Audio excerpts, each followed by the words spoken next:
Gentlemen, the final day is here. The International 2017 group stage draws to a close, with Cloud9 fighting for their playoff lives, their hopes and dreams, perhaps on the verge of being shattered if they don't have a good day. Digital Chaos, meanwhile, still in the thick of things in the group, with a shot at the upper bracket if the day goes their way. I'm LD, I'm joined here by Lumi, an unabashed Cloud9 fan. How you doing, Lumi? I ain't a Cloud9 fan. Not right now. Have you abandoned ship? No, I'm just kidding. I'm still a Cloud9 fan, and more than like just wishing them to win, I just wish to see good games of Dota. Digital Chaos, very good team. I think a lot of people haven't gave them the credit they deserve coming into this tournament. You know, they recently took a game off of LFY. You know who else took a game off FY? Nobody else. That's correct. So they only have one loss. They only have one loss. Now, of course, the rumor's already floating that LFY is, intentionally drafting heroes that aren't good so that they can force OG into the lower bracket, by giving DC the boost above them. I don't buy into any of that. I think DC's a good team. I think DC, and I think if you're LFY, sure, maybe you're experimenting a bit, but that's all intelligent preparation for the main event. You want to see what works. You want to see what strategies you can employ. You want to show as many different looks as possible so teams have a hard time drafting against you come main event, and you don't get, figured out a la CDEC at TI5. Exactly. Well, let's focus on the matchup at hand. And for the first time, we're going to not see a phase boot Lich by Paladin. We might see it in this series. The phase boot Lich is banned out. Have the intelligent minds of Dota 2 figured out what the phase boot Shadowblade Lich is all about? You're the analyst, Libby, so I don't actually know. You know, like I talked to Ake, talked to PyCat, nobody knows. Nobody knows what it's about. Yeah, I mean, I couldn't tell you either then. Yeah. But, good for harassing, obviously. Get those. It's good with the Drow strat, maybe. But obviously Drow is banned. So let's look at, the actual picks for this one. Nyx Assassin, first overall grab by DC. And then the Dazzle Night Stalker, the quick reply. So the Quap rounds things out. And I imagine will likely be the Abed hero. So slightly unusual, I would say, to be grabbing your mid in phase 1. Now, Abed obviously is a fantastic player. I'm sure he'll do a great job on the Quap and all, but most teams tend to reserve that mid for 4th or oftentimes even 5th pick. And I think you were asking me just like 2 days ago, why haven't we seen Quap, or why isn't Quap as successful? And I think this is the reason why you pick her too early. Quap isn't the end-all be-all in the mid lane. You could easily just put a Viper there, and what the hell is Quap going to do? She's going to lose the lane, I'll tell you what. And let me tell you, Fada is also a... I'm still having flashbacks to that. Scumbag Viper picker, so... I'm still having flashbacks to that game where Hani was... When they reworked Corrosive Skin, and Hani was throwing Shadow Strikes at the Viper, and he actually killed himself on Corrosive. Yeah, there's just really little that you can do. Now, it's not a good matchup. Granted, Boba does come into the lane a lot to give the assistance to the Queen of Pink, should the matchup be terrible. But as we've seen in these TI7 matches, that's what all the 4 position supports are doing. So I'm expecting Aoi to also do the same, to give Quap a little bit of a tough time. Okay, they'll ban out the Sven, the Lycan here. Big objective takers, definitely Mason comfort picks. So perhaps we'll have to step a bit outside of his safe zone. 4th ban now from DC. It'll be that Viper. Okay. So they were listening, Lumi. Which does suggest very strongly that this will just be a mid-quap, no shenanigans in play. DC are not a team that really mix up the lanes of the roles too much, at least from the games I've seen. Didn't get to cast so much in the group state, so it's possible that changed. But like you basically always expect Abed mid. It's always going to be Mason in the safe lane. Maybe once in a while they'll do like an aggro try, but he's always the the 1 position farmer, and then from there everything's very standard for him in the off lane. Oh, okay. The support sticking to their roles, Dubu and Bulba. So it looks like we're gonna have a little bit of mix up here. I was expecting a 4 position Night Stalker, but MSS really loves playing this hero in the off lane as well, so we might just get the Aoi Slaughter instead. A lot of minus armor to start things off here for Cloud9. Dazzle, Slaughter. If they pick up a core that also gives you minus armor, let's say the Fata TA, things you get really... The Lich is banned and the Dazzle is picked, so where is your anti-physical damage now? The best option, I guess, is maybe Visage? Not obviously won't help the team so much, but aside from that, you can get like a Darkseer who can build a mech and I think basically solo crest buyers, medallion buyers, which so far I don't think Silencer or Nyx Assassin are good at. Maybe you pick up like a LC offlane to debuff the Slaughter amp. That's also a way to go. But I feel like Bristleback now is a very strong pick for Cloud9. There's a lot of minus armor you could run into this lineup. Bristleback as a hero doesn't really care too much about what Nyx and Silencer are up to. So, could give him a very tough time. In terms of the mid position, always like the OD versus Quap matchup. It's going to be a Death Prophet instead. Goes really well with the minus armor synergy. And the lane matchup against Quap is not too bad. Also builds nicely into Yules as well as Rod of Atos. Yules on Quap and then a Silence on top of her, she's dead. Rod of Atos on her, she's dead. So there's a lot of good counters coming out of Cloud9 already. 5 seconds remaining. Definitely a solid pushing composition now with the Exorcism in play, but it is a pretty long cooldown, which is a lot unlike the rest of the team. So we'll see how often they're able to skirmish once that last selection is made. Obviously, still everyone wondering, what will the Envy hero be? What will Jackie Mao play this game? What will that, because that really will decide the overall strategy. If they suddenly snap up a Naga, very different game from if he's, say, on a Juggernaut, for example. I still think the Bristleback's a good pick here. Works well with the minus armor. So far, Digital Chaos is very soft against Bristle running at you, but we'll see where they go with that. As for DC, still looking for the Mason core, and then their... I guess the question is it an offlane Nyx or a support Nyx? I would guess support, but Bulba's played quite a bit of it. Yeah. But I think about a Bat Rider offlane pick right here. They do have the Silencer already. Global Bat ult, quite good. Their team fight's going to be a little suspect, I guess, but then so too is Cloud9's. Okay. Ooh. Mason Terrorblade coming out. And Cloud9, not that great at dealing with Terrorblade. I mean, the Night Stalker silence, the DP silence are pretty good early to mid game, I suppose, and there is no save for that TB aside from the global. But once he gets his Manta, potentially BKB later on in the game, like they are not that good at killing the illusions. They are not that good at chain stunning him down. So at least not through global. There's a lot of silences and stuns, but right. But if he gets a Manta and/or BKB, like those are, it's really just crush. Yeah. At that point, you know. So it could really work well with this Terrorblade pick, and they are going to ban the bat. So good call there. Cloud9 anticipating DC might want that. Yep. And suddenly the Bristleback pick isn't nearly as good anymore. You know, just going back to the problem that you addressed, like there's not enough burst damage to kill the Terrorblade. There's not enough stuns to kill the Terrorblade. Is there any safe lane carry that you think will solve those two problems? Zeus. Yeah, I'm not sure. Ember Spirit is an Envy staple. Normally you would see that hero mid. Sure. Ember's pretty good against Terrorblade.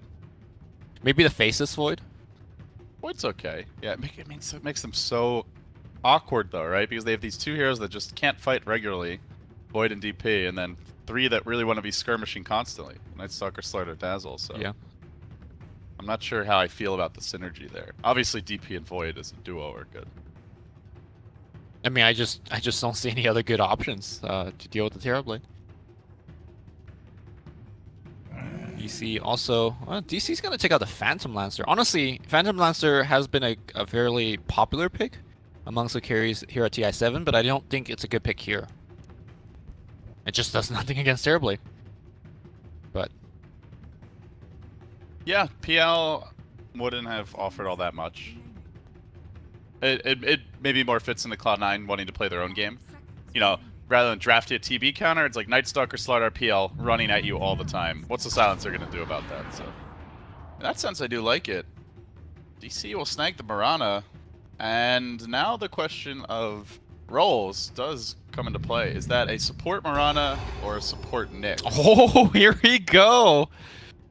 It doesn't do anything that addresses the problem in terms of killing the Terrorblade, but one thing that Arc Warden does give you is dealing with ranged heroes that push your towers. You put those magnetic field down, on your 2 buildings. And then they got to what post, the hell is then clean? they got to post up. Exactly. So I think they're going to just force Digital Chaos in awkward positions and take fights there. They still don't solve the silencer problem in terms of the global. I don't think any of these heroes itemize well against global, apart from Death Prophet. So the awkward thing for DC here is they're running a tri-core now. Quap, TB, Mirana, all 3 heroes requiring a lot of farm, a lot of me time, and the support duo is pretty greedy. Silencer and Nyx. This could, I mean, we'll see how DC executes it, but on paper, it kind of looks like that draft we saw from Fnatic yesterday, where their only team fight initiator, like their only real lockdown, was the DJ Sandkane, who was basically a 6th position, you know, and was still no Blink Dagger at like 20 minutes. So I don't know if that's going to be the case here for DC. And Nyx is not quite as reliant on the Blink, but yeah, this is a little greedy from DC, and obviously a flavor pick from C9. Yeah, I think Arc Warden fully embodies what, you know, the MV efficiency is about. This hero is about efficiency, you know, just buying the right items. With your ultimate, you double your net worth for a short period of time. That is probably one of the longest ultimate, if you kind of just put it like that. If you had the micro skills to pay the bills. Yeah, which I assume he has. You know, he plays Naga, so we'll see how things go. Also, what Arc Warden gives you in the lane is he dominates most off lanes. Like, what the hell is Nyx Assassin gonna do? Well, sorry, not Nyx, Mirana. Doesn't matter really. Whoever's in the off lane, you give him a 2 versus 1, and the off laner just cannot come into the lane thanks to Flux. That is true. So, looking at the lanes now, as the teams get underway, DC 6-6, still an outside shot at that upper bracket. Really a lot at stake for them. C9 slightly ahead of the competition in the rush to not be eliminated. But it looks like DC are going to throw the Mirana in the off lane. For Ev's hands, Abed going to be playing that Quap mid. So everything looking pretty standard for their laning setup. As for C9, the MSS off lane Slardar, Fada mid P, and the safe lane NV Arc Warden. So yeah, nothing unusual emerging from these laning setups. Yep. And more than anything, I think both of these teams are teams that generally draft well, but they win or lose based solely on execution. I think more for Cloud9 in this particular event. Their drafts have been looking fine, but the execution has not been. So reportedly, MSS is the only player that has been consistently playing well, and they're... I heard he had a couple of really bad games yesterday from another commentator, so... Well, I guess as a whole, the team then is not doing too well. But one thing that is for sure, I think more than 2 players need to show up for Cloud9 if they want to take down DC. Like, people need to, this team needs to fire on all cylinders moving forward if they want to have a good shot moving into TI. Completely agree with you there, Lumi. Even if you manage to scrape through the main event, if you're not playing with the full 5-man squad at the top of their game, you are liable to get bounced in the BO1s. Yep. So here we go. C9 will be pushing, going for the early creep blocks here. We will see Bulba lending at least some moderate assist to Abed in the mid lane. He'll be dueling with Aui's Night Stalker in that department. Leaving a DP versus Quap matchup. Likely just a bit of a farming skirmish, at least initially. But any particular players that jump out at you, like either player-hero combination, someone that you're really keeping your eyes on is like a huge impact force in this game, Lemmy? Well, obviously it's the Arc Warden on Envy. Given it's a hero that we haven't seen too often, I believe this is the first time we've seen Cloud9 actually pick the hero, at least in this event. And I'm curious in terms of what he's going to do. He's always going to start with the Hand of Midas, I imagine. But in terms of what's the item afterwards. Also, the other hero is going to be his counterpart on the enemy side, Mason, on the Tearblade. We mentioned in the drafting stage that, you know, this is a Tearblade game. There's not many counter, not much burst damage that he needs to worry about. And thus, he should be able to run crazy in these team fights. Yeah, early days here, but we do see the off-lane Slardar struggling quite a bit to really get much out of this lane, though the lane is pushing. Yep. So he'll have more openings moving forward. Simultaneously, Forev also being bullied. And Pai's actually going to find him all the way, lurking back near the neutrals. Just wanted to do a little bit of catch-up farming. He is going to miss on the arrow. Had he connected, it might have been a kill opportunity with Bulba sweeping in. There's no impale, rear, but so... Actually, yeah, he did already take the mono. Highlight that even cancels the clarity to get out of here. Hits him a couple of times. and walks it off. Space created. You were mentioning that Slardar is having a tough time. This is notoriously one of Slardar's worst matchup, the Slardar versus Silencer. He just walks up at you and glaives. Reportedly, I've heard, Slardars where they are kept at level 1 by, a level 3 Silencer on a support position. It's just one of the most horrible off-lane versus support matchup there is in the whole game. Yeah, and Slardar not really the best catch-up hero. He can go to the jungle with an Iron Talon, but nobody wants to commit to that in the off-lane nowadays. Okay, Aoi finds himself with double damage, and Newbee needs to be somewhat careful, but looks like he should be fine. MSS already committed a sprint here. Aoi does have the boots advantage, but by the time he gets in range, it looks like Newbee should be back to the tower, using the fog nicely here, as Forev also being brought low by Envy, trying to throw out those nukes with the Spark Wraith and try and pick him off. Can't quite get the job done. Boba also forced to retreat. Pressured a lot in this lane. Yep. Important and definitely quite good in these small skirmishes with the raw nuke damage you can put out. Yeah, any kind of engagements away from the creep wave and where Flux could give you that insane damage output is going to be crazy. How Arc Warden develops as a core, think back to the days of techies, back in the TI5 final. What ends up happening with the hero is that he gets farm, it makes it super hard for anybody to come into the lane, and then he'll just basically spam Spark Wraith in the lane. So you can't really gank him, and he's going to just sit there and farm and be a ticking time bomb. So we'll see if that's going to be the playstyle that Envy does go for. Again, this hero, I don't think teams and players have all collectively figured out yet. He could buy pretty much any single item in the whole game, so we'll see how it goes.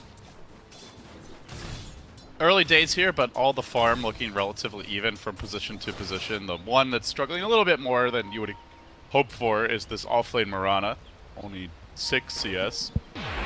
Getting outstripped actually by the Slardar, but now they're going to make their move here, jumping onto Pylite. Arrow's still on cooldown, but they'll just use the leap to try and get closer. But here comes Envy with the nuke. Suddenly Boba gets turned on his heels. The arrow's available. He's going to turn back for Envy to ensure Boba gets away safely. But in doing so, Pylite is also guaranteed a ticket out of there. Yep. I guess small victory there for and now it's DC. nighttime, Lumi. So Aoi's on the move. Okay, he's got the Arcane Rune, yeah. That low cooldown Void. They're gonna sprint in. Here comes the Silence, here comes the Void, and now MSS gonna line up that Crush. Very easy kill there. They perfect chain stun. Do they have a Silence available? They don't. You say easy. Maybe not so easy. Abed says peasy. He's out of there. Okay. Well, pretty good dodge here by Abed. Still, while Forev is being pressured top, at least he is not giving up kills yet, but Aoi does look to change that. Still only the level 1 Void. He sees Mirana. Mirana doesn't see him, so he just needs...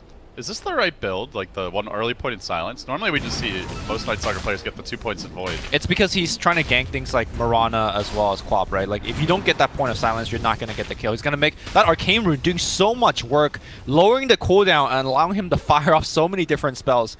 Now, he might die here. Night Stalker is already buying a ton of items. Aoi's fine. He's going to give him the loop-de-loop, and he is out. A lot of time spent mid and top, which does mean DC can begin focusing on objectives as Dubu will tank up. MSS is crushed there, no points in the bash yet. Yep. But this tower taking some hefty punishments. Mason will bring it down. About 400, 500 points already. In the mid lane, still very even, but Abed's level 6 coming soon. Might see them go for a kill there once he has it, as 4F continues to duel with Envy. Not winning that war, that's for sure, with the kill already picked up. Boba has to come in, lend the assist. Doesn't seem like they have a kill opportunity on the Arc Warden. A lot of movement here. This first nighttime's been reasonably effective so far. Gets the first blood, puts pressure on mid, now grabbing bounty runes. I mean, it kind of is the Cloud9 story for me and this new iteration of Cloud9. A lot of the old faces live me, but nowadays, like, when they had success, it was Aoi on his tree, it was Aoi on his Enchantress, and now it's Aoi on the Night Stalker. Yep. Although, we're going to see a little bit of engagement up top here. Dubu reveals his smoke gank. Looks like Envy was in too difficult of a position They're to go also diving through. bottom. They want Mr. Mason. They are going to find him. Crush comes out. Silence is available, I believe, though the mana a bit lacking. He has it. Mason still running away. Very tanky. Has the Quelling Blade. The Jukes come out. Boba's going to join the party. They got to kill him off soon. This Terror Blade is not level 6, fortunately, but Aoi's almost dead. And MSS finally will bring him down. Now tanking tower shots on the retreat. A sliver of HP, but he does make it away. And the shrine, I believe, available. 4 heroes heading towards that shrine. Cloud9 are going to get value. Man, that 12 base armor plus the bonus armor that the tower gives him, he just stood there and took a ton of that disable and right clicks, and no problem. Cloud9 though does eventually get the kill, and like you said, no level 6. I think if had he had the level 6, that kill was impossible. Yeah, they probably would not have even gone for it, so very important that they chose the timing they did. Though we say that, and Envy is often known for not even taking Sunder until level 9 or 10. Yeah, most players don't want to, but you know, some players hold a skill point, and then you know they see the gank coming, and then they do take it. Twilight dying out, he's looking to move in, but Bulba is right there on his tail, chasing out the Vampire late. Man, still though, gets onto the Queen of Pain, will bring him down. Envy joining the fray here as he brings in the Tempest double. Huh, very interesting timing for the Arc Warden to port mid. I guess they were expecting Queen to make a play or something, but normally if you want to port mid with Arc Warden, you make a summon and then you use your summon to port mid instead. But either way, he did his job and got the kill. And now, Forev is going to stand next to D's camp and blink away, or rather leap away. Yeah, it doesn't seem like anyone's really able to lane too effectively against Envy right now. Oh, Arc Warden just forced a TBM. Alright. Yeah, that is the power of this hero. I'm not feeling the offlane Mirana right now for DC. I think that's really the area where this lineup feels underwhelming, is she's not winning the lane. They haven't been able to make good use of the arrow for kills as of yet. And obviously she's going to need more farm than something like, you know, a traditional offlaner would. Yeah. I think it's a byproduct of the fact that Mirana isn't a good laner on her own, and also you're laning against some of the strongest laners in the whole game, the Arc Warden. So Arc Warden does do what the thing I mentioned. You summon your illusion, you port it mid, and you just defend buildings, and you just farm. Just keep farming. Get that Midas. You don't have to tell Envy twice. He's got the recipe, the gloves already queued up. But DC are going to sweep towards bottom now, bringing in Dubu and Forev. No dire vision of this. It is daytime. There's no points of darkness. Could be an opening on MSS, and he's even being dragged in a bit too deep, but reinforcements are on the way. The Death Prophet's coming in. They go for the signs. He gets the 2-hero crush. Still the Starstorm, though, afflicting him. And now the arrow. Beautiful snipe by Forev. Quick and decisive. Gets the kill and ensures that Fada can't turn it around. Curious play by MSS. He could have just like walked back to his building, but instead went for a 2-3 man crush and then tries to juke. Definitely the riskier play, and unfortunately it did not pay off for him. I love that no hesitation. Like, I feel like too many Miranas I see, you know, they want to, they're like, he's going to juke this way, he's going to juke that way, and then they hold it so long and then they throw it and it's just an easy miss. I mean, even had he missed the arrow there, the fact that it provided vision through the trees might have been enough just to get off the 1 or 2 physical attacks. But it's style points. Style points. You're all about the style points. I am. You can appreciate it. You got to hit the arrows, you know. So he does take that early point in Sunder. Mason certainly expecting some aggression. As DC make their first official smoke, and a timely Arcane Rune gets bottled up. However, there is a dire ward, which I believe saw that Arcane Rune being picked up. I didn't check whose pings those were, but it seems like Cloud9 might well know that this is happening. Envy Spider Sense is online, and the crucial time to kill the Arc Warden, right before the Midas comes out. But this is what Arc Warden does, right? You expect a gank coming, you just like unload Spark Wraiths in the whole freaking lane, and then what does smoke gank do? You just run past all of them, or? Oh, they're gonna arrow down the catapult, scream up the wave, and then they do look for the dive. Envy already retreating. Pi likely to go down here as well. Tanks the stun. And goes for the TP out, and is there any way to cancel this? Not. The arrow was already used, so see you later. Space created. Meanwhile, bottom lane, Dubu in trouble. The silencer will fall. Cloud9 grabbing a crucial kill, and while that's happening, they're also assaulting mid with the Exorcism. It's a 3-pronged victory for them. They get the kill bottom, they dodge the gank top, and they will take the tower mid. Maybe. The teleportations are coming in. It's nighttime, and you can't fight into this Exorcism, but maybe they'll fight after, or as it ends. They Moonlight Shadow, they chase forward. C9 are out of there. Yes, they are. They did lose the tier 1 top as well, like you mentioned, to Mason's Metamorphosis, but the meta ends, so he has to back off. Meanwhile, now Cloud9 with the siege unit on the bottom side, they are going to push this tower as well. If they give this tower up, that is Envy's Midas. Yes. Doesn't seem like there's any defense happening. Yeah, it's hard to defend towers against Arc Warden because again, he pushes with Spark Wraith, and then you come in, you're going to eat 2 Spark Wraith and die. So knowing that, I think DC needs to either be there before the Arc Warden gets there, or teleports to the the towers behind it and then walk there instead. So they do have their global now, Lumi, but an issue with their draft that we talked about a little bit, I want to expand on it now. They don't have great initiation unless Bulba gets farmed. Bulba is nowhere near a Blink Dagger.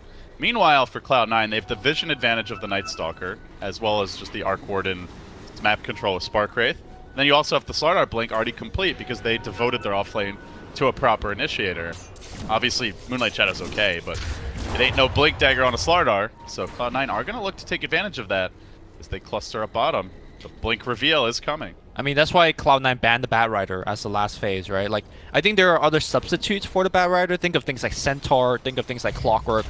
This Mirana, unless he hits an arrow, and so far he's only hit 1, I don't know what this hero's about. Oh, speaking of Spidey senses, Newbee on point. Correctly identifies Cloud9 have invaded the jungle. It is nighttime. At least for now, is going to play it safe. Probably rotate towards top. We'll be grabbing that early medallion for the team. Something they do need. DC not the best Roche lineup, but compared to Cloud9, who are fantastic. And the money scan will confirm what they already suspected. C9 are lurking in the Radiant Woods. But hey, Envy's fine with that. He's got his Midas up. Yep. Tempest double is going to be spammed on cooldown now, and the gold will accelerate. By quite a bit as well. Again, hard to defend against the Cloud9 Arc Warden push. And I think the best thing that DC could do right now is forget about defending towers. Just push some of your own. You know, you have Terrorblade. You are a fine pushing lineup. Metamorphosis is available, so if he wants to slam this tier 2, he can. But here comes a rotation of Cloud9. They want to fight this. They want to defend these towers. Mason already suspecting he might be under pressure. Bulba's there, looking to reveal any sort of smoke, and he will do so. He's level 6. Now Vendetta tries to retreat. They drop down the sentry, but Bulba gets out of range. Don't see any dust on the team, so 2 sentries committed. He's into the trees. The Moonlight Shadow gets them out of there, and now they might be able to make a move on Envy, but Envy is already recognized. As soon as that gank is executed, I cannot be sitting bottom. They used 4 sentries. Are you seeing this? 1, 2, 3, 4. Oh, Bulba will walk into 1, but the rest of the team already gone. Yeah. I think that's Cloud9 just getting a little bit careless, not bringing dust. You're up against Mirana, you're up against Nyx. You need detect. I mean, well, they had detection, just not the right type, I guess. Showing the great Bulbina the respect he deserves. Where some Nyxes, your average run-of-the-mill vanilla Nyx might get only 1, 2 sentries. Bulba gets the quad sentry treatment. You know, a lot of these players are friends. I'm sure there's going to be friendly words exchanged before and after the game. There is nothing friendly about this game. Cloud9 is literally fighting for their team survival. They get knocked out here in the group stage, Lemmy. There's a disband coming. Is there? Actually, maybe not with the new system. Yeah. You know, you don't have to wait 4 months for the next event, but I mean, come on, it's more fun that way. Disband incoming. More fun to talk about disbands, man. That's the next great, you know, thing in Dota after actual TI is the post TI the TI disband drama. arena. Yeah. Who's gonna disband first? Oh, Cloud9. Ooh, Arrow's gonna come through. The Crush is gonna be there as well, but Newbee is he gonna pop a global for his ally, or is he gonna get run down? No, neither. He's gonna just run towards his team, and he will be fine. Tier 1 mid goes down to Mason. Big victory there. They get the tower, they don't blow the global, and they get the kill, and they do it all during nighttime. Yes. Good stuff. Although we are getting to a decent amount of go here. Eternal Envy.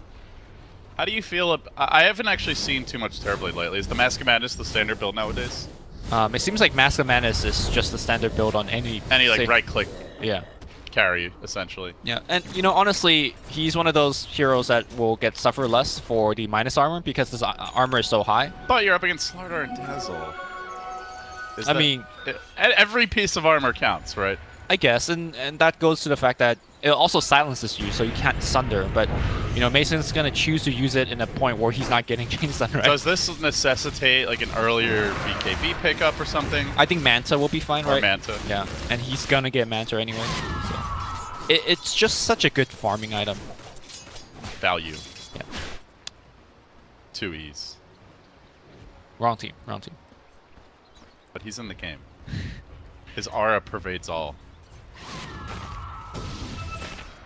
Still haven't taken that bottom tower. Normally you will see the Terrorblade's lane gets pushed in earlier. But obviously it's not been the case. Good job by Cloud9 to defend that. So we'll take stock of the game, and I think, Lumi, now is the time. Let's talk about larger game plan for both teams. Sure. DC might try to make a gank here on the Night Stalker. I think for Team DC, you use your big cooldowns, your globals, your metamorphosis, and your Sonic Wave, and use them all in conjunction and take objectives, right? It's so easy to win a team fight with Sonic Wave and global, and then you pop the meta and you just hit 1 or even 2 towers. They could even consider taking Roshan after a 1 fight in such a manner. And for Cloud9, I think they're better suited to avoid the fights right now. I don't think they're itemized to fight against a global at the moment. And there is so much room for the Arc Warden to grow. Yeah, you run some random ganks with the Night Stalker, you use that vision advantage, you use the MSS Blink to get a pickoff or 2. And maybe you take fights when those big ultimates are on cooldown. But I think the major game plan for Cloud9 is you just avoid fights, get what you can out of the map, and then, you know, take better fights later on. This lineup is designed to win the late game, in my opinion. Cloud9? Yes. Okay. And then I think DC just, you know, take objective whenever the ults are ready, and just, you know, add money to the wallets. Boba finds an opening here, but MSS senses the gank. Pi also TPing away just in the nick of time. So Cloud9 continue to also do a good job at dodging these rotations. As DC spend probably a minute of the team's total time going for that play, while all the while Envy happily farming away with his Midas. Now the Maelstrom picked up, so efficiency, the name of the game for him now. And the farm continues to accelerate, but nonetheless, Mason keeping pace quite nicely with his Mask Madness and the early tower pressure. We gotta keep in mind that if DC doesn't take towers now, as the magnetic field just got leveled up, towers gonna be hard to come by once you have level 4 magnetic fields, where Arc Warden could make an illusion, and then use the illusion's magnetic field, and then use the real hero's magnetic field, and then suddenly that tower siege, that precious metamorphosis time is just gonna get wasted. Oh, Mason pounds through this tower in the top lane, so only 3 outer towers remaining. Meanwhile, for Cloud9, they're about to bring it down to just 2 remaining as this tier 2 will drop. So the tower advantage going their way, which obviously with a Death Prophet, not a huge surprise. Still though, when it comes to Roshan, both teams have their mid-tier 2s up, both teams have their shrines up, so that potential Rosh could be hotly contested. Yeah. One of the... I do apologize if I'm talking too much about Arc Warden, because I think he adds a very interesting wrinkle in how this game goes, particularly around the Roshan pit. One of his greatest advantage is the cast range of Sparkwave. If you want to hover over how far that thing is, he could easily just spam a couple of them into the pit. And you already mentioned how DC is perhaps not the best at taking Roshan. They will get scouted very easily by Envy. Yeah, you can't actually even see the circle until you zoom all the way out. You have to zoom out to see the circle. It's crazy how big that range is. That's very illuminating. So Cloud9 though, as darkness falls. They're going in, okay. Think about the Roshan with the double damage rune here. They might be able to just take it. Camp will come out. Abed though, he's... They're saving it for Envy, who marches in. The weave committed, but the split push is there. Abed, not the best one to actually take these structures down, but is good at shoving in those waves. Doesn't matter. Roshan, see you later. By the time DC wake up, he's already done. Fado will be the one to grab the Aegis. Envy with the BOTs now, so, you know, kind of like the timing when Anaga gets her Radiance and Boots of Travel. Now Envy can truly be everywhere, as can his Tempest doubles. Yep. And then this is where we move into a stage of the game where DC needs to really take care of the creep wave. It is so easy for Arc Warden just to send an illusion to, you know, your tier 3s, and then you're in an interesting position. Are you gonna just let him hit your tier 3? Do you send a hero to back to defend? They see the crop as well. One Abed, they're gonna silence him off, but now he does. Yules tries to get away. Oh, they're gonna lock him down, cage him up, finish him off. Big pick off there. Abed, rarely is he a liability for the team or someone who gets picked off like that on his own, but rare punishment opportunity. Yep. C9 getting a crucial kill. So I haven't gotten the chance to watch a lot of Cloud9 games, but judging from their performance this game, I'm surprised to see them in such a terrible spot in the tournament. Maybe they're just playing better today, but like, you know, this is Good game plan, well executed. What seems to be the matter? It feels to me like they had a good, productive talk yesterday or this morning. Yeah, like a come to Jesus type moment. Something that really got them calmed down and situated. Also, perhaps they feel more comfortable playing against DC. That's for sure. A team that they know extremely well. But yeah, this does not feel like a team that should have 2 wins to their name. Not the way they're playing right now. But here they are. They'll have to find a way to put it together. It is a slow game, but that goes back to the game plan of both teams. I think DC, they want to take a team fight. They want to take kills, but it's Cloud9 avoiding them. Back in the mid lane here, they see Abed. Blink Crush will miss by MSS, but driving the fear into Abed. Abed just hasn't really been a force this game, Lumi. Like, he didn't win his lane convincingly mid. He's died twice. He's basically just been farming. It's just not a very Abed-esque performance. Yeah. I feel like a lot of it is there's no one to go and set up those kills for him. It's just the Nyx, who only now completes his blink. Cloud9's on your high ground. They got the weave set up. They got the exorcism going. DC are coming in. They're looking for the full rope-a-dope flank here as they wrap around. This could be the big fight that opens up the game. Now C9 getting cold feet. They want to back out, but already DC are there, ready to initiate. Bulba blinks in, but blinking out at the right time is MSS, and now Mojo storms down away to safety. Fauna, meanwhile, chasing forward. The Exorcism's going to end soon. The Carapace comes through. The Ghosts are still going, and Bulba gets cleaned up on the side of the fight. Dubu's next. Not a good initiation at all, and now on to the next. Bash on 4F. Amp comes through. Envy chunking him down. Clean picks for Cloud9. And looking for more. They're going to set up shop on Abed, who barely blinks away. They didn't the ult ready, they didn't get a kill. Yeah, they even lose the Aegis on Fata, who got focused by so many things. Envy going to come in. Mason looking for the ult. He does pop it off, and Envy will take a big chunk of damage, but he doesn't care. Cloud9 will open the tier 3. They may not be able to get the racks off of this, but I think they will be happy backing off the tier 3 and then taking the shrines. Awkward initiation from DC. Pretty late on the global there. Bulba was indecisive on his jump, and that's all they really have. They weren't able to throw in an arrow to start the fight. Like, there was no obvious way in. Yeah, you say awkward initiation. Again, the point that you've been hammering all of this time is the fact that they just don't have good initiation. You're relying on the Nyx. Nyx has a Vendetta in, and I don't think he even got his intended target. Great play by MSS, just blinking away from the Nyx assassin. Now, Cloud9 cannot get careless. They just got a big lead. Just hold back. Wait for nighttime. They might lose Owie here. Bulba is on the chase, but coming in for support is Cloud9. The arrow comes through, it'll connect, but the whiff on the stun forces Bulba on his heels, and now MSS wants to chase, wants to punish. They're going to crack those bongos open and beat a hasty retreat towards the base, except Abed says, we could take this fight. Oh, maybe not. Now the Yule Scepter coming through. 4Ev likely to be sacrificed. Coming in for the side. Bulba with the big stun. Nobody's dead yet, though. Owie gets scraped up, staying alive through it all. Dubu forced on his heels. Mason now going to metamorph and get aggressive. Fada out in front, but he's doing too much damage. Mason can't stand against him. Crushed and finished off. Mason will fall. Did not have the Sunder, or at least wasn't able to get it off in time there. I think it just cooled down. Now Cloud9 racing forward into the base.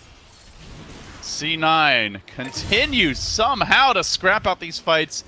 First kill of those last 2 skirmishes for DC. Only now do they collect the measly Slardar kill. That's just Cloud9 flexing. I mean, that wasn't even a good fight for Cloud9. It wasn't really organized the way they wanted. That was without Exorcism also. Without Exorcism, without Nighttime. Like, on paper, that's just a bad fight that Cloud9 chose to take. But they are so far ahead. They had Aegis still, so like, why not? Honestly, as a Cloud9 fan, I'd like to see them just to back it up a little bit. They're at a 10. I need them to be at 8. That wasn't really a smart fight, but regardless, a little too emotional in the way that they're playing. They're winning, and it's okay to take those type of fights. But now it's again time to slow down. Envy. I think it's probably a good time to talk about the playoff picture really quickly for those who might not know and are curious. So if Cloud9 win this game, they will have 3 wins. And then no matter what happens in the next game, they will control their destiny going into the last series. So yeah, they don't need like HellRaiser to lose out or stuff like that. Yeah, so if HellRaisers, goes 0-2 in their next series, then Cloud9 can go 0-2 against HellRaisers, and they'll still get a tiebreaker match. Right. And the way HellRaisers is playing, that's not entirely unlikely either. So, a 2-0 for Cloud9 pretty much assures them that They will be moving on. Very unlikely. Even if HellRaisers 2-0s them, they'll also have to get wins in other games. So these games are crucial, but ultimately not decisive. They can also have a bad showing here. Somehow DC come back, and they'll still have their fates in their hand. Sure. Round out the day, and it'll be that final matchup between HellRaisers and C9 that decides who is eliminated. I do want to spend a second talking about Arc Warden's item choice. He's going Hood into Pipe. And normally when you think of Arc Warden, you think of, you know, the prototypical carry hero. But I wasn't kidding when I said Arc Warden is a hero that you could pretty much buy any single item in the game. And the fact that Pipe now stacks upon each other, you can just double Pipe against DC. It's just ugly. No, they're not that the thing is, it's a good item. Obviously, the synergy is there with the Tempest double, but it'd be like there's better games for it, you know? Sure, like, this is not the best. Have that much nuke damage. Yeah. I mean, it basically takes out the Nyx and the Quab's nuke damage. But I'm imagining a game where there's like a Zeus, an Ancient Apparition or something, and then this is like, oh, godly item. But it's just, I would say it's just solid right now. Does mitigate a lot of the Queen of Pain with the Shivas and now. I mean, even the curse coming out from Dubu, you know, like it's basically all the small damage coming out, and Cloud9 will set up shop. They don't even need to commit their exorcism, just a magnetic field.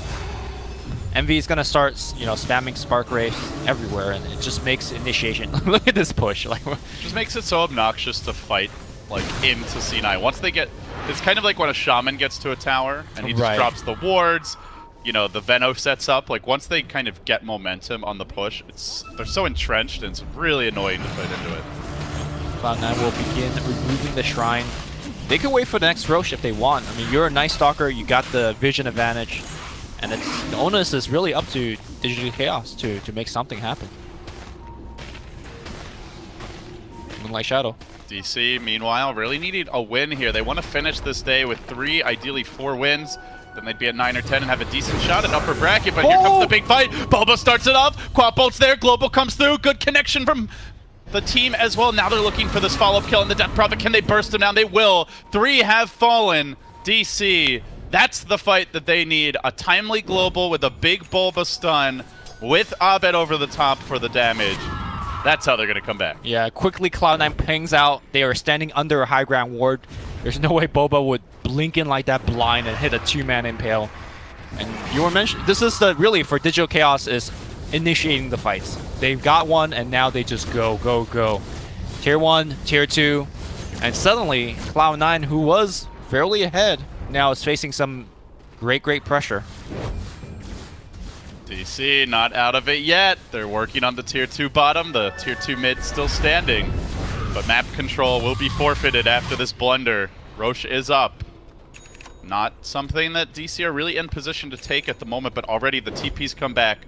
You can see lines being drawn on the map. They know that Roche will be the site of the next contest, and they want to be ready. So a big win here for DC and a step back into the game, but still more work to be done. Yeah. I feel like this is the type of game where the standard Night Stalker build nowadays, which is getting a solo crest, getting, let's say, a disarm, perhaps might be not as good as the traditional build, which is getting the Aghanim Scepter. I feel like more than anything, this game is about vision, about initiation. They see Abed, blink. They want to fight right now before that global cools down. Can they catch out the Queen of Pain? Blinks out. Abed's away for the time being. Now he wants to pursue. Pipe has been activated, but Boba comes in. Oh, Carapace, but C9 cutting him out. They get the amp damage on him. They're going to chew through that Nyx. He does throw out the stun, gets 2, but pays with his life to bail out Abed. Now they might lose Dubu as well. Yeah, Arrow's not going to hit on anything. They will chase down Dubu, and I think with 2 dead, no buyback on either of these heroes. Easy for Cloud9 to at least begin a siege on the Tier 3. Or rather, just a straight-up Rax. They could just go for Roche and it would be free, but they got want Exorcism. The Rax. Yeah, they want the Rax. This is easy. In fact, they might get more than 2. Glyph is available for the Radiance. Fada's not using his ult? What's going on? Slow this down. Probably saving it for the Roche. At least for now, but it's slow going with the Glyph committed. They're focused on the range. The Glyph ends. The ranged will fall. Now turning back for the melee. C9.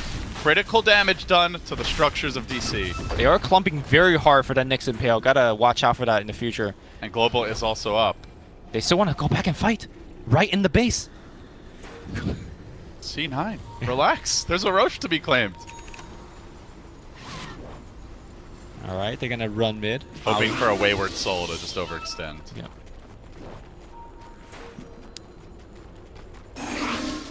looks like we were going to calm down a little bit, push out the waves, and, you know, go back for the Roche like you mentioned. Ufata has Octarine finished. Jeez Louise, he is farmed.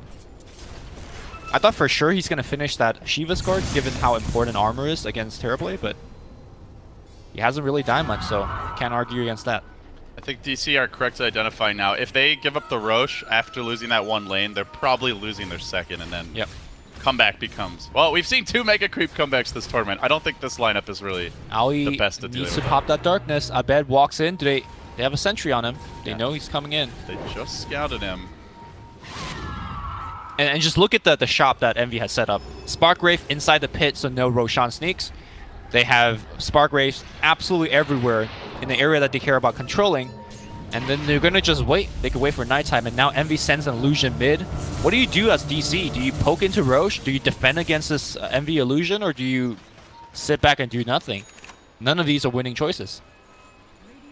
And they don't really have the best creep clear. Queen of Pain is okay. Terrorblade's not great. And obviously a Mirana who's gone for a Diffusal Blade and a Drums is mediocre.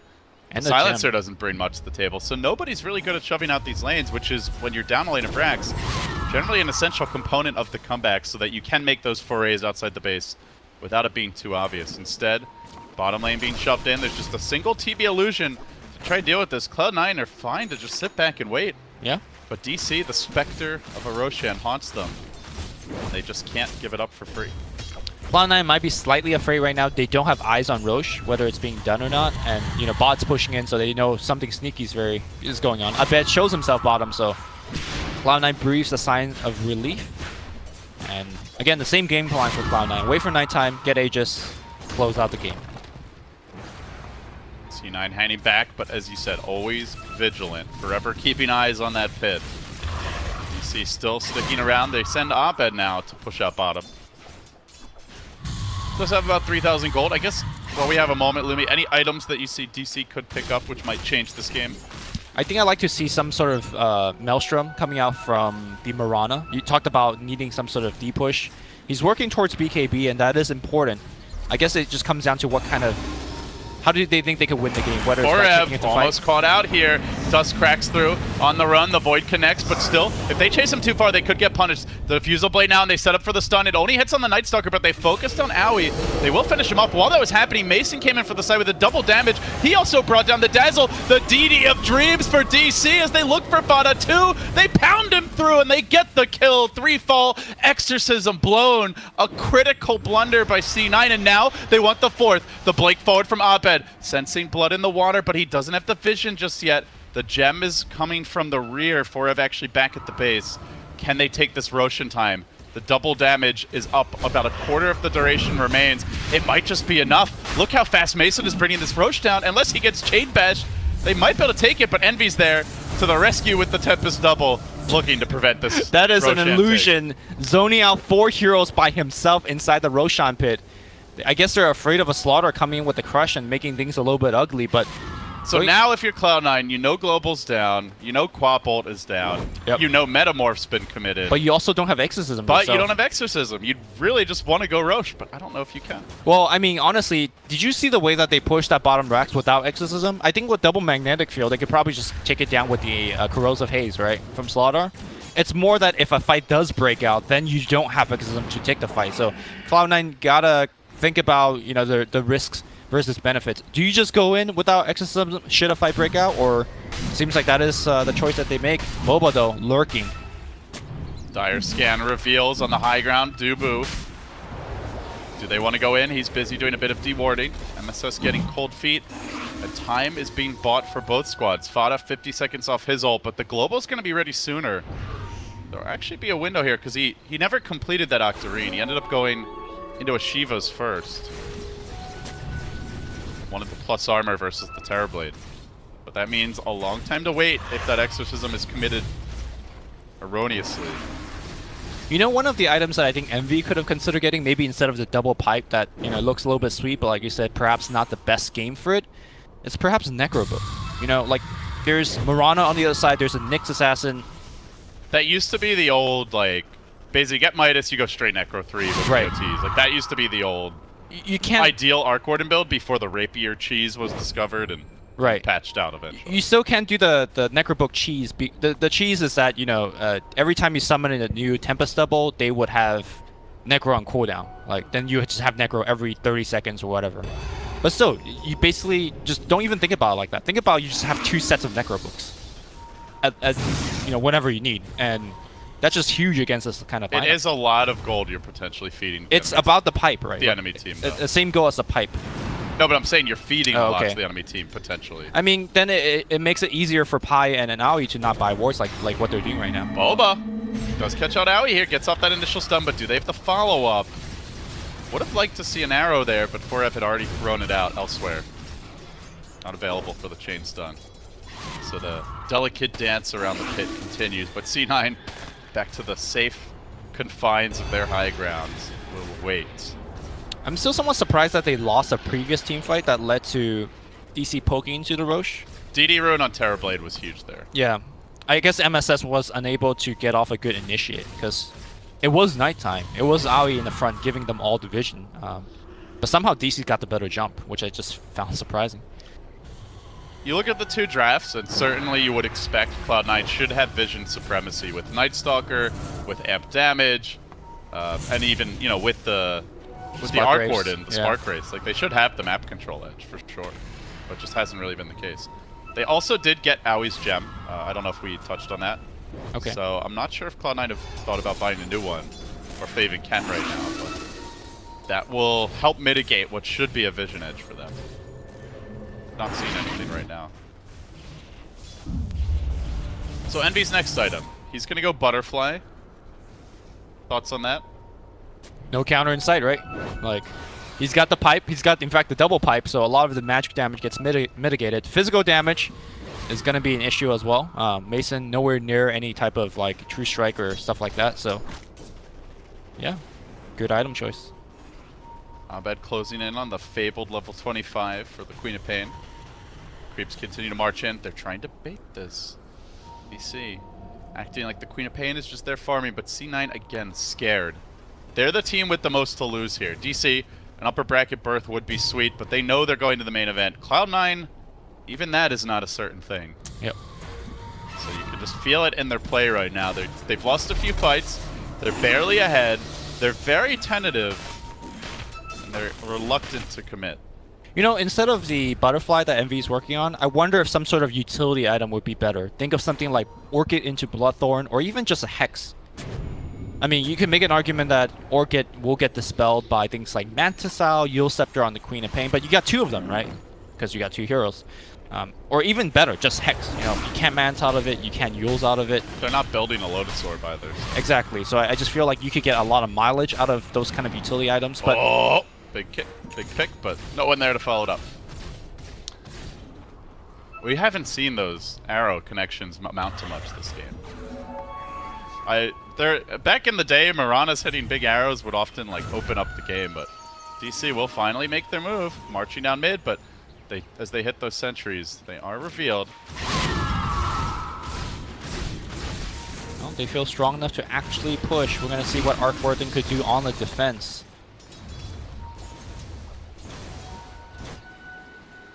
DC are just, they're feeling like they want to make a play. They're the ones pushing out. Cloud9 are the ones saying, come to us. We have the map control edge. Still not seeing those openings until now. Yules. They catch out Bulba to start the fight. They get the silence off. Time just right. No ability to retreat. He gets his own Yules off, but the blink won't be there in time. The gem gets thrown down. Already Envy scrambling to send that illusion towards top. Shove in the lane. He sees opportunity. Bulba with no buyback. This probably is the Roche. That was a very high-risk, low-reward play, in my opinion, by DC. I think they just feel like it's daytime, and they just feel the pressure to do something. But jumping right in front of the tier 2 and missing the stun was perhaps not the way to go. They're still going to look to contest. This arrow comes in. Ward's being killed off. Dubu has the global, lobs in the curse. But the Roche is getting low. They're going to have to commit real soon if they want to take this fight. DC... if they hesitate and then try to run, they might end up forfeiting 3 kills here. You can see Abed waiting in the wanes off to the side. The Moonlight Shadow committed. The arrow comes in again. It only hits the Roche this time. And now the TV Illusion's marching forward. BKB available. Global committed. Now is the time to fight. But Fnatic gets off the Spirit Siphon, standing in the front lines. The rest of the team staggering back. And on the other side of the fight, Boba has rejoined the party. 4F getting melted in the pit. Thana's still healthy. Mason not doing the damage they need. He's lacking that big right-click item. But now with the help of the Medallion, he drops low. The Roche almost fallen. The Queen of Pain ult's there. Abed gets the kill with the ult and the Aegis. DC coming back, but still, Fada hangs on. He will pop it now into Owie. Cloud9 crumbling as they get run over. They might lose more on the way out. Envy's got to retreat. TP time for him. Pi and MSS scratching their heads. Oh, mamma mia. That was not the Roche fight that they were hoping for. That was a very indecisive Roche fight by Cloud9. Half the team wanted to finish Roshan, half the team wanted to say, let's take the fight. And what ended up happening was that the weave ended. Remember at the beginning half the fight you were saying, hey, that Terrorblade looks like it's not hitting that hard. It was the solo crest on the Death Prophet, but it was also weave ending. All of a sudden, like, the that armor and on the Fada, Medallion yeah. silencer. Yeah, I think it was solo crest actually at that point. Or is it? No, just still, a Medallion. Still just, Medallion. Yeah, but basically he just lost like 25 armor in a drop of a hat. And all of a sudden that Terrorblade was hitting hard. Aegis and Cheese going to the side of Digital Chaos, and blunders after blunders from Cloud9. This is, you know, on paper, this is a game that they have all of the advantage, that a top tier team, one of the best teams in the world, should just win. But now they're making it very hard on themselves. Now the Solar Crest picked up, so Envy's ability to get damage out in these fights, definitely a concern. No MKB for him. Yep. No Bloodthorn for him. A breath of fresh life for DC. Very scrappy squad here. You know, Bulba dies and you feel like, oh, they might just have forfeited their chance to contest this Roche, but manages to get back into the engagement. I also think they're trying to min-max a little bit too hard. They started that Roche, remember, after killing Boba, without Exorcism. They're like, okay, you know, we got Magnetic Field, Boba's dead. Just Exorcism, commit. Take the Roche. Just commit. And then go wait in your base for it to be ready again. Like, you know, there's no need to be too efficient with a double E. And it just kind of feels like that's the case here. Or try too hard for that and you end up with a double F of efficient. As your grade. Cloud9 now, smoking in, looking to take a fight. Perhaps could catch DC off guard. Abed dropping low here to that Envy Tempest double. Tower has fallen. Tier 2 eradicated. Wasn't actually finished off fully earlier. And now they make their move. Mason shoving in. He's got the Arcane Rune, so it's a pretty low cooldown, I believe, on the Metamorphosis. This next round of push. And they will commence their siege on the Tier 3. But Envy Magnetic making field. that hard. Yeah. Don't actually have to creeps either. Any urgency here for DC Lumi? I know initially when we discussed the draft, you were feeling like their lineup would start to trail off for DC late game. They're trailing off right now, but I think you give it 10 to 20 more minutes and they'll surge right back. The level 25 of Queen is coming. Mirana is a core that will scale. Her item right now is pretty bad, but you know, again, you give it 10 to 20 more minutes, she's gonna have at least 1 or 2 more items. And then hopefully Silencer by that time could work towards Refresh Orb. Double Global is definitely a big thing in the late game. So I wouldn't count DC out completely in the late game. They do have some decent scalings. Yeah, and obviously with Arcwarden, this hero farms incredibly quickly, but you also reach your max quickly. he is a little bit like an anti-mage in that regard. Yeah. You know, where it feels like he gets his 6 items real fast, and then you start trying to figure out which ones to swap. Yep. So I guess on that note, are you... The pipe, I suppose, is an obvious candidate for a swap here. I honestly have not felt the effectiveness. Felt the effect of the pipe. I wish we could easily see stats on how much damage was blocked, but I imagine it's quite low. Almost all the damage in these fights is Mason on the Terrorblade, a Queen of Pain pure damage ult, like some mediocre nuke damage, but it just doesn't feel like it's the best pipe game. Yeah. One of those things that look really good on paper. I was nerding out when he first bought it, you know, talking about it, interested, but seeing it in action, it's just... How about this, though? Hex. Yeah, that is a value arc. Yeah, that's the one that I was like, you know, hey. That I love. Yeah. Great against the TB. The BKB is getting lower as well. It's down to 8 seconds. Oh, he sold his Midas. Feels bad. Did he sell his Midas or did he backpack it? He just completely sold it. Really? Yeah. I mean, Hex is a potentially game-changing item, so... he basically wants to retain buyback and have the Hex, and that's the only way. He goes in the bottom side, and he just goes right onto the tier 3. Trying to dodge that. Oh, Hex going for the kill straight up here. Not going to get it. But you can see how disruptive MD could start to be. With that Hex, he can threaten for solo kills. Yeah. So that is a big asset of the item. Yeah, and you know, we talked about how DC was able to win the fight, get the Aegis and stuff. Looks like the Aegis was just waited out, or did Abed use it somehow? I think it just timed out. Yeah, I just think that Aegis overall is more important for DC to not let Cloud9 get it than to have it themselves. Because I don't think they could really effectively use the Aegis. Basically, all of these fights happens when Cloud9 wants to happen. They have all the control when it comes to vision. They have all the control when it comes to where the creep waves ends up to be. Bulba moving in under cover of Vendetta for Pi, but Pi is already safely ensconced in the trees. He'll TP out back to safety, and another gem grab. Aoi recognizing that he might be a little poor, but this vision is oh so crucial for Cloud9. Yeah, I don't think he's gotten a single item in the past 20 minutes, I want to say. That solo quest, or sorry, not solo quest, Jesus. Use your words, Lumi. Disarm. That item. Heaven's Outbreak. There we go. I figured it out. He's been working for that for the last 25 minutes, and he's got overflow. Well, hang on to your hats, folks. We've had some long ones this TI group stage, and this is feeling like it could be another. And if any team knows how to entertain their fans going into the ultra late game, it is certainly Jackie Mao and the boys. I don't know if entertain is the word I would use. I think it is. It's entertaining. It's just also heart-wrenching. Yes. Painfully entertaining. Yeah. I guess that is the case. Radiant scan will hit pay dirt. Finding some up the hill, and they're going to make their move, but the Spark Faith is there. Bulba's quick on the jump. He finds Pi to start the fight. Now the Global comes through. Can they focus anybody down? Abed trying to lock down that Dazzle. Will get the pick, and now turning back for Envy. This would be a huge takedown, and the Arc Warden is going to fall. That's 2 out of the picture, and now the tower descended upon.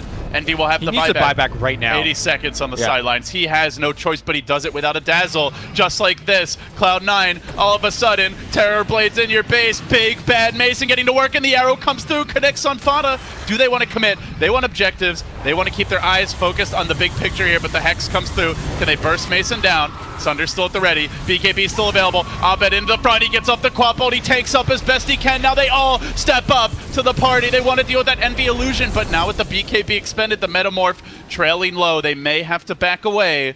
DC, knowing that Envy is bought back, all they need to do is get out of here safely. They don't have to overcommit to this fight, but Mason has been forced into it. Crush comes through now. Bulba jumps into the Crush. He didn't get up the Carapace, so then he dies. A triple for Envy on the buyback. Cloud9 salvaging this game. At least for now, they still retain the tier 3, and they want Dubu too. It's an ultra for Envy. Buyback, worth it.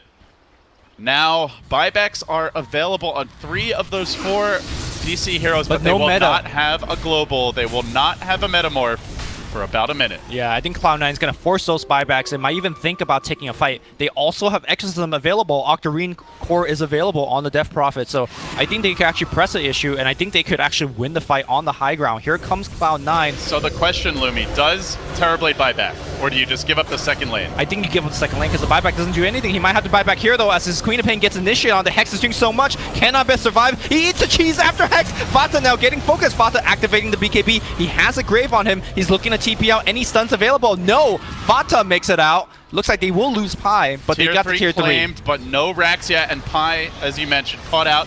Abed gonna try and fish for more as his Yules is pulling down, but nobody in the neighborhood. So Envy no buyback now. Mason no buyback. I think DC used like 2 to 3 buybacks, in fact. Nope. Just, oh no, also the Nyx. Nyx, no buyback. And yeah, Terrorblade, no buyback. So I do want to talk about how the fight broke out. Rosh is up, Lumi. Roche is up and Exorcism is down. Oh, Envy going for the kill on Bulba. As you mentioned, no buyback on the Nyx. This illusion is doing work. Yeah, he's just standing there and he's just like, yeah, get out of my Roshan pit. Tempest double is doing work. Sorry, I've been saying illusion, I've been saying clone. It's all the same for his ultimate. Now they go back in again. Envy also very fearful. If he dies, the game is over for Cloud9. Roche is low. Will they contest? Howie wanting to move in, but without Exorcism, it's risky business. The arrow on MSS. Meanwhile, the catch is there, and MSS down. MSS no buyback for a minute. The Roche desperately low. Envy trying to push his illusions, and it looks like to try and steal this thing, but he won't get there in time. So the Aegis now claim. Mason gets that second crucial life, and be still unable to complete kills with these Tempest doubles. As cheeky as it is, the conversions aren't there. DC doing a good job at teamwork to avoid those pickoffs, and now they've got a minute, but bottom lane's pushing in. Looks like they will be resetting, and now Envy grabs that BKB. Okay, so finally we have some time to talk about the item choices. There was a MKB during the fight on Mason, and that was the reason why the Arc Warden felt like paper. Like, his magnetic field, which has been his big defense, does nothing. The butterfly evasion does nothing. So he walked in thinking that he could actually, you know, sit in the front and hit people, but what ended up happening, he just died in like 4 hits. And that's something that Envy needs to watch out for. They would really need that disarm finish on Aoi, but like you've been mentioning, he's buying multiple gems. He's been struggling. He's been dying every single fight. And not having that Heaven's Halberg available to them is also hurting them quite a bit. DC pushing in the bottom lane here with Mason. Bulba rummaging around under cover of Vendetta, hunting for that next pick as Abed shoves in the top lane. Has, of course, since hit his level 25. That is what we saw in that last fight, is he just jumped right into the magnetic field, threw out the Quapple, got the Scream and the Shivas off, and tanked everything Cloud9 were dishing his way. So that allows him to kind of bodyguard Mason from the front, while Mason focuses on the structures. DC now, a fresh breath of air for them. A win here, they're 7-6, a sweep of the day, they're 10-6. I think at that point, very likely, they are upper bracket, so their destiny in their hands. C9. Same for them, but the opposite story. 54 minutes, and showing no signs of ending soon, but that could change now as Mason and the gang start to move in. They take over the dire jungle. They think about a push forward, getting down some wards. Do they dare breach the base? Anything they're waiting for? Anything delaying them in your mind? Maybe daytime. Just wait it out. Wait out the night, excuse me, and then go for it again. I think this is a very interesting point for Envy in terms of how he plays it. If he is really worried about defending the base, he never sends out the Tempest double, because you need double magnetic field to protect the base. Magnetic field still works even against the True Strike item on buildings, because you can't grant True Strike to hit buildings. You can still miss against buildings. Magnetic field still amazing for that. Not as useful, obviously, for the heroes. Yeah, will Mesa want to commit his own hero? That's going to be the question. Yeah. He is getting to that point where slots are a problem. As you can see, quite a few big items backpacked up. Arrow comes through and Bulba gets the fight started. Now the Global, they commit on Fauna. They'd love to bring him down early, but the BKB's there. The Crush comes in from MSS. They're focusing for him down the Quapple with Abed leaping in, lunging forward. 10k MMR in your face, but not enough damage. Abed now gonna cheese up, try to stay alive a bit longer. He's taking the whole squad. Nobody else helping him. Where's the team? DC can't save their friend, and now Abed will fall. 3 have dropped. Mason on the run, the teleport scroll cooling down. Oh, they see him, they scan him. Are they going to be able to catch him out? Owie, fly. BKB. Mason cool, calm, and collected under pressure. Will get out, but they got nothing, Lumi. Didn't even scratch that tier 3. Envy now on the high ground on the other side of the map, pops a magnetic field, goes on the tier 3. Not actually hitting all that often, and he will get his illusion killed, giving away quite a bit of gold. 180 a pop. Tempest double, thank you. Okay, so a couple things happened in that last fight. Level 25 Queen and Pain, normally the game is just over. That is the ultimate trump card, but look at how much damage that is able to... He has AC, he has Shiva's Guard, but Cloud9's damage output rivals that and even goes over that. When you have double Tempest double hitting on the Quap, and you know he's getting Corrosive Haze by the Slaughter, easy takedown.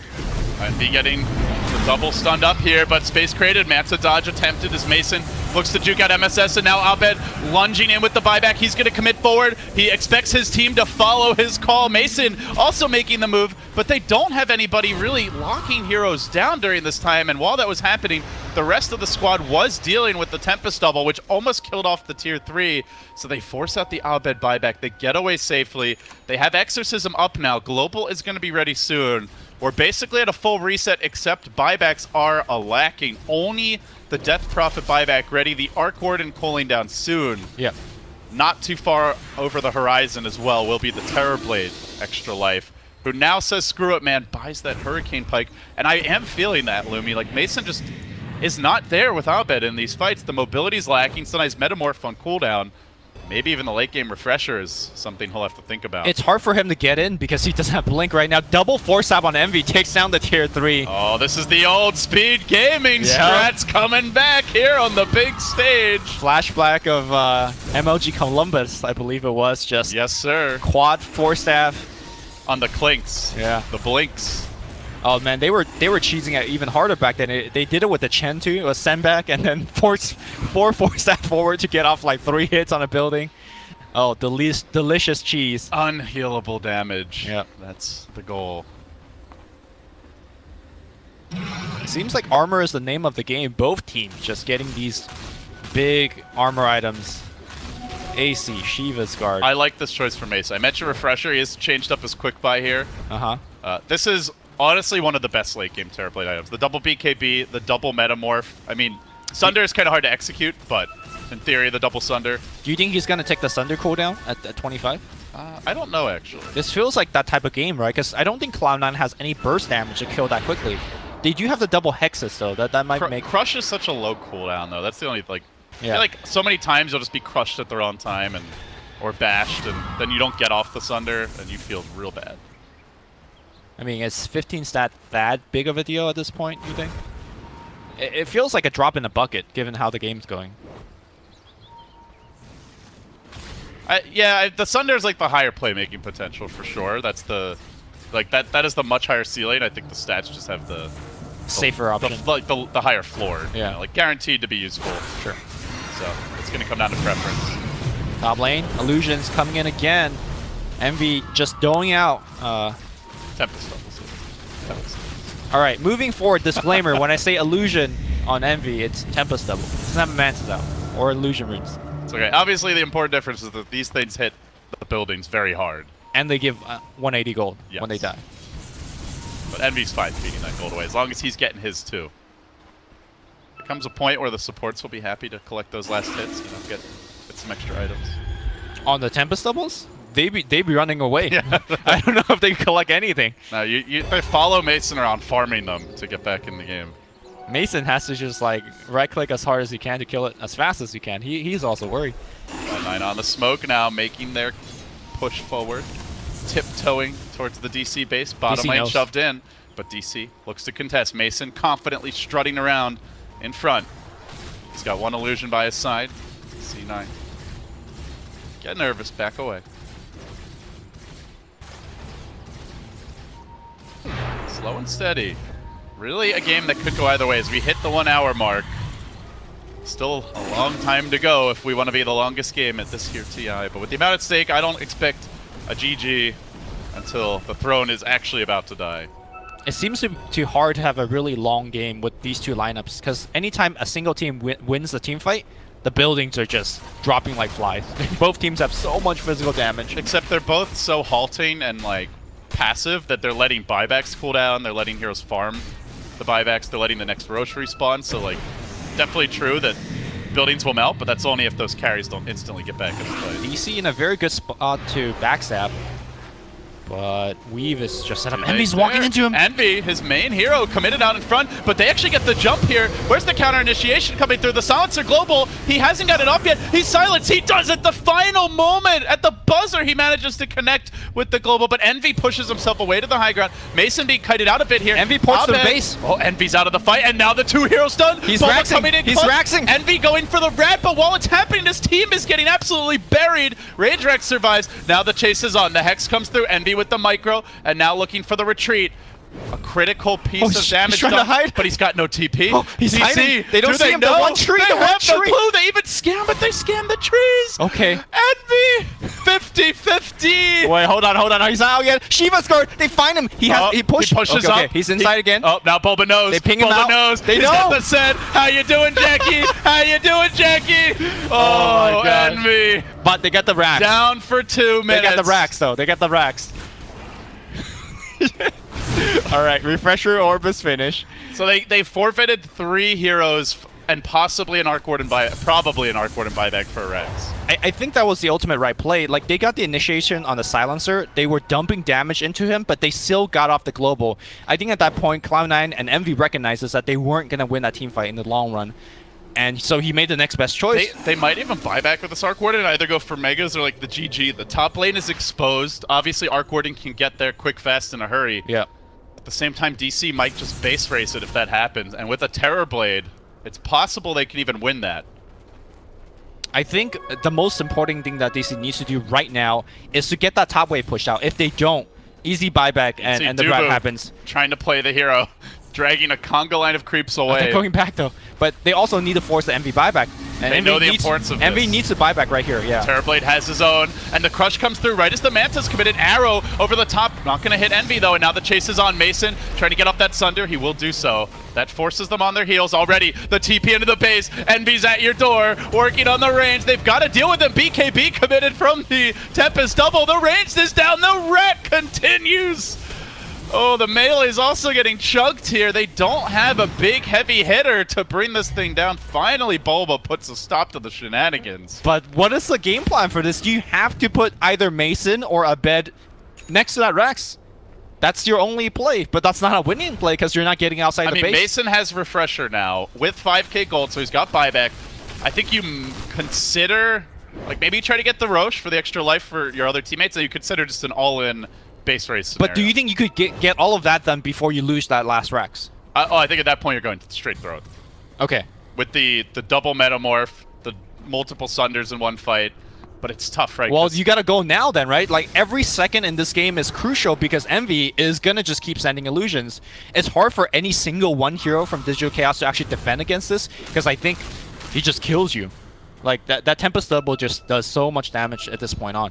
Yeah, it's a rock in a hard place, right? If they try to play it slow and wait, likely Envy at some point is going to find an opening, grab Megas. If they force the issue, they risk just losing that war of attrition. Right. Against Death Prophet, with a Refresher of her own, you're probably not winning a base race anyway. Yeah. Like, they really have to know that Fada won't be there. I think maybe they can out-race Envy alone with the Tempest double, but not Fada and Envy. No way. Yeah. And also, the other thing for Digital Chaos is that you need to keep all 3 lane pushed. Like, it's not good enough just to push a top lane. It's very easy for Envy to push, let's say, bottom, TPs to a lane, and then just, like, use Flutter on the Butterfly, use Force Staff, and then just push his way up to the top and take that last Rex. So, there's a lot of things that they need to do for Digital Chaos. Push out all the waves, make sure that nobody gets caught, stay together. It's asking a lot from this team. Highlight Die. Just hitting some Ancients right now. Radiant Scan reveals him. Highlight Die, why are you at the Highlight Ancients? Die, he does have his buyback available, even should he go down, and they're going to find him now. Pi? He's at the Ancients. They're like, this can't possibly be a real that an hero. illusion? Right? He is tanking the smoke gank, so that ensures they don't get to the base. Yeah, and now immediately DC pings out bottoms. Like, okay, we actually can't do anything. We have to go back.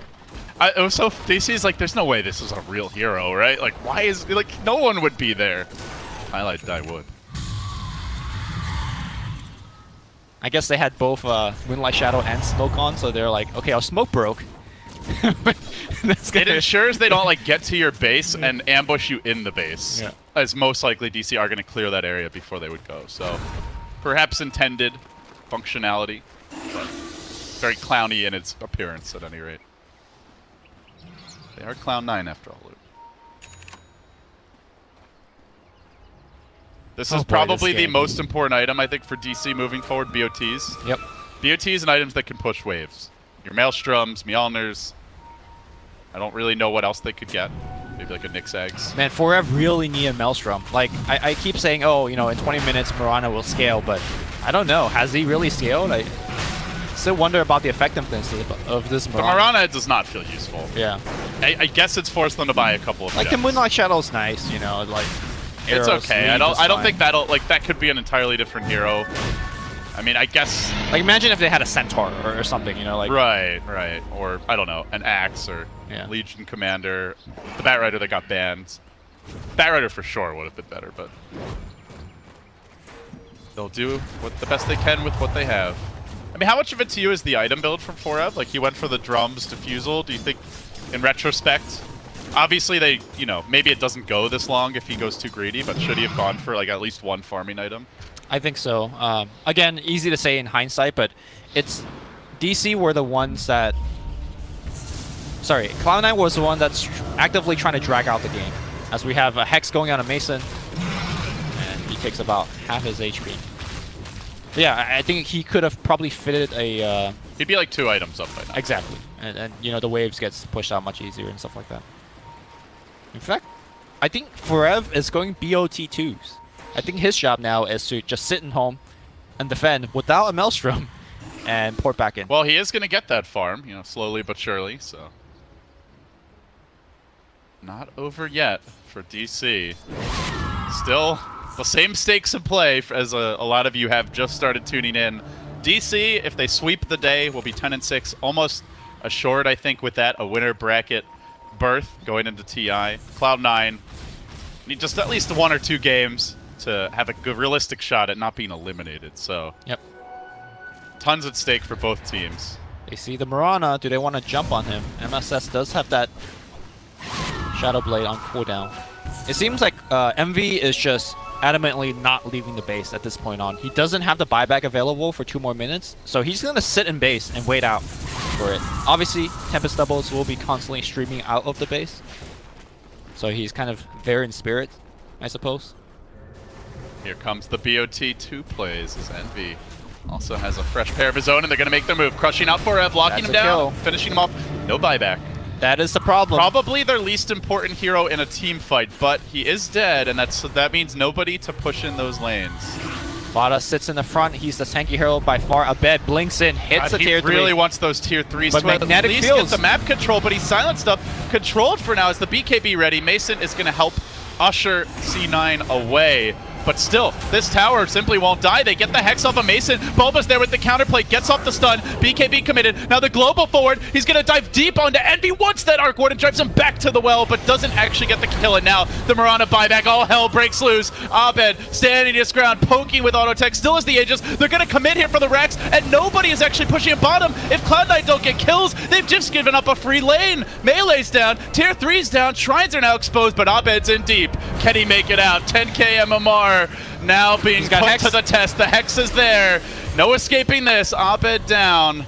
Oh, they're and going to lose 100 more. seconds on the sidelines. Mason in trouble. Has the refresher. Has the BKB. Probably has to blow it. He turns the fight and now looks to get in on Fada. The exorcism ending. They won't have that damage. Aui's in trouble now. Graved up and controlled. He flaps away, but the volley of auto text follows him. Mason, eyes on the prize, drills him, and more buybacks flowing in. Still no rat. Still no split push from Cloud9. They are fighting head on into the Mason machine, and Forev does it. A dagger through the heart while the buyback is there. The exorcism is not. He's out for the count, and the crush comes through, but the BKB dodges it. MSS, a rare misplay from him. Abed surging in. Blood in the water. There's the Sonic Wave. Keeps on chasing, but gets bashed, gets controlled, gets tanked up. Can they finish him off? This Quap is low. This Quap is low. This Quap is dead. Oh my god, Mason, he's got to back off. They lose Newbee as well. That is 4 dead. They have a couple buybacks available, but it's going to be pushing the other way. MSS ports on the backline, cuts him off. It's going to be Mason dying. He activates the BKB again. He's going to port out any bashes. Any bash, Mason, give me the 17. There is no bashes available. The waves are pushing, but there is a big wave streaming in bottom. Will Envy make the TP? No, TPs are on cooldown. I think they're going to just walk it. 1 more melee racks intact. It's at full HP. Glyph is, I believe, available for DC. No Mirana, no Quap. DC, they went all in, and Cloud9 played it cool with the buybacks. They lack the exorcism for 20, but they've got still the firepower supremacy here walking into the fight. Do they go for the throne? Do they take another lane of frags? Can Cloud9 scrape together a desperately needed win? Envy focuses on the melee, churning attacks into it, and it will drop one step closer to that third precious win. Now the tier 4 is exposed. C9 hesitate, probably waiting for that exorcism. Fada, 1 second, and he can move in. Do they realize there's no buybacks? Can they commit fully? They want to. It's marching forward, they get off the Hex. They focus on Mason, the Terrorblade being forced back for now. Remember, he has buyback. He has Metamorph coming soon. He won't have the double Metamorph in this fight, but one might be enough. The refresher has cooled down. There's going to be a second exorcism, Lumi. Envy makes the move. There's the Hex to start. Dubu pushed back, but has the global. The 4 stats timed right. And Boba comes in. Huge stun from him. Now the Sunder. And getting active. He gets bashed instantly. Mason, does he fight? Does he run? He can't decide. Metamorph 1 second off. He doesn't have it yet. And now Fada keeps on chasing forward. Exorcism number 2. Ready to go. The throne's exposed. Cloud9 pulling it back.